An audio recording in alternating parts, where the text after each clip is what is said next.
ਮਜਬੂਰ ਹੋ ਕੇ ਨਿਕਲਿਆ ਘਰ। ਮੇਰੇ ਘਰ ਕੁਝ ਵੀ ਖਾਣ ਨੂੰ ਨਹੀਂ ਹੈਗਾ। ਮੈਂ ਮਜਬੂਰ ਹੋ ਕੇ ਬਾਹਰ ਸੜਕ 'ਤੇ ਆਇਆ ਹਾਂ ਤੇ ਐਸੇ ਲਈ ਉਮੀਦ 'ਤੇ ਆਇਆ ਕੁਝ ਕਮਾ ਕੇ ਲੈ ਕੇ ਜਾਵਾਂ।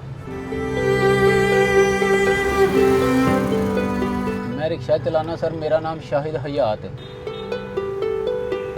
यकीन करोगे अल्लाह ही साडा निगहबान है। इस टाइम साडे घर एक रोटी भी खान ली नहीं है कि असीं छोटे छोटे, मेरे 5 बच्चे ने, 7 मैंबर हाँ, किराए ते मकान है साडा। दसो असीं किस तरह गुजारा करिए? किते को जाइए तो किते असीं कोई मंगते लोग हाँ, असीं शरीफ लोग हाँ, सफेद पोश लोग हाँ, मेहनत मजदूरी करने वाले लोग हाँ, असीं कोई फुटपाती है नहीं। अगे हालात, सूरत हालात है, ये बिल्कुल फारग है, बिल्कुल बंद है हर चीज़। ਜ਼ਾਹਰ ਹੈ ਮੈਨੂੰ ਇੱਥੇ ਹਰ ਚੀਜ਼ ਬੰਦ ਨਜ਼ਰ ਆਏਗੀ, ਮੈਂ ਕਿਸ ਤਰ੍ਹਾਂ ਕਮਾ ਕੇ ਲੈ ਕੇ ਜਾਵਾਂ?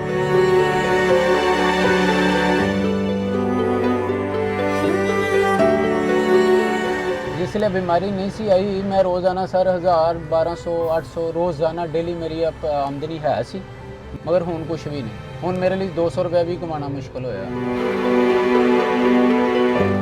मेरे 3 सर बच्चे ने, स्कूल जाते हैं। इतों तक मेरे को स्कूल देने की फीस भी नहीं है इस टाइम, क्योंकि मेरा कारोबार ही नहीं है, फीसा कितों देनी है। जिसले बीमारी नहीं आना है तो उसने तो अपना काम दहा के ही जाना। इस तरह करन ना बचत करन ना कुछ भी ना, घर बैठे भी उड़ा देने। लॉकडाउन लम्मा हो गया तो फिर असीं की कर सकते? असीं तो मजबूर हाँ ना, हुकूमत जो कर रही है उन्हें ही करना है, असीं की कर सकते? तो इन्हों चाहिए ना, इन्हों ख्याल करना चाहिए ना कि अपनी कौम नूं वेखना चाहिए, अपनी आवाम नूं देखना चाहिए। ਜਿਹੜੇ ਅਲਮਬਰਦਾਰ ਬਣੇ ਨੇ ਸਾਡੇ ਹੁਕਮਰਾਨ ਨੇ, ਇਹਨਾਂ ਨੂੰ ਸੋਚਣਾ ਚਾਹੀਦਾ, ਆਪਣੀ ਕੌਮ ਵਾਸਤੇ ਸੋਚਣਾ ਚਾਹੀਦਾ।